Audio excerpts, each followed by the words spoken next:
Porque Trump está numa posição para dar ultimatos em Putin? Pois é, Débora, boa tarde a você, a todos que nos acompanham. Sempre um prazer fazer parte e conversar um pouco sobre os nossos temas internacionais. Débora, o presidente Trump, na verdade, está em uma posição delicada, né? Isso porque ele está enfrentando mais dificuldades do que havia imaginado desde o início do governo, no que se tornou um dos grandes marcos de promessa dele ainda durante a campanha. O presidente Trump disse em mais de uma ocasião que tinha como objetivo encerrar esse conflito em 24 horas. É claro que todo mundo já sabia que isso não seria possível. Ele próprio andou tentando remendar essa frase, disse que era força de expressão, que é claro que não era um objetivo concreto, enfim. Mas o que a gente tem percebido é que mesmo num contexto em que os Estados Unidos são tratados, em que os Estados Unidos tratam a Rússia de uma maneira, digamos, mais favorável, né? Prometendo aos russos, então, ganhos e tentando forçar os ucranianos a algumas concessões territoriais importantes, ainda assim está difícil convencer os russos de que os termos apresentados são suficientes. Esse episódio de hoje demonstra, em primeiro lugar, que existe ali uma certa busca por autonomia, né, até pelos olhos americanos, uma certa insubordinação do lado russo, e, ao mesmo tempo, vai criando esse constrangimento para o presidente Trump, que precisa salvar as aparências. Quer dizer, ele tem, do lado russo, pouca disposição em atender aos apelos que ele tem feito. Esse ataque é uma demonstração disso, mesmo no contexto favorável da negociação, como a gente acabou de dizer.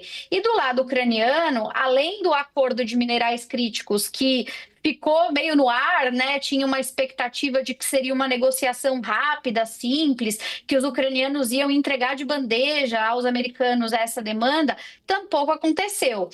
Hoje, em Washington, o tema da vez dos bastidores em relação ao lado ucraniano é a Crimeia, porque os Estados Unidos, nesse processo de paz, estão basicamente sugerindo que a Rússia se aproprie, né, oficialmente da Crimeia e parte do Donbás, né, dessa região agora ocupada desde 2022. E os americanos têm tratado essa questão, sobretudo da Crimeia, como um ponto pacificado, do tipo, olha, já está sob comando russo desde 2014, os ucranianos, então, teriam simplesmente que aceitar e legitimar essa concessão. E o presidente Zelensky tem articulado em Washington para deixar claro que isso não é um ponto simples de negociação. Eles não estão tratando a Crimeia como um ponto pacificado tão pouco, né?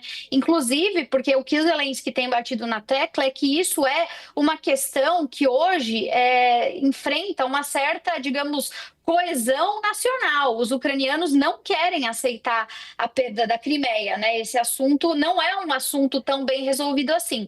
Então, resumindo a ópera, Débora, eu diria que o presidente Trump está numa posição difícil, porque os apelos dele não estão surtindo efeito do lado russo, ao contrário, estão criando aí uma certa crise de autoridade, e do lado ucraniano, aquilo que tem sido tratado como ponto pacífico não está pacificado também. E isso, portanto, deixa o presidente Trump numa condição de mediador enfraquecido. Não só não cumpre a promessa de campanha na velocidade que pretendia, como vai ficando ali a ver navios e tendo que explicar para todo mundo que ele, mesmo sendo uma liderança poderosa, conhecida pela sua habilidade negocial, digamos, pouco ortodoxa, não está logrando êxito. Eu diria que é um grande fracasso do ponto de vista diplomático para os Estados Unidos às vésperas de celebrar 100 dias do seu início de novo governo, Débora. Obrigada, Fernanda Manhota. Por enquanto que ela volta daqui a pouco, ainda nessa edição do 360.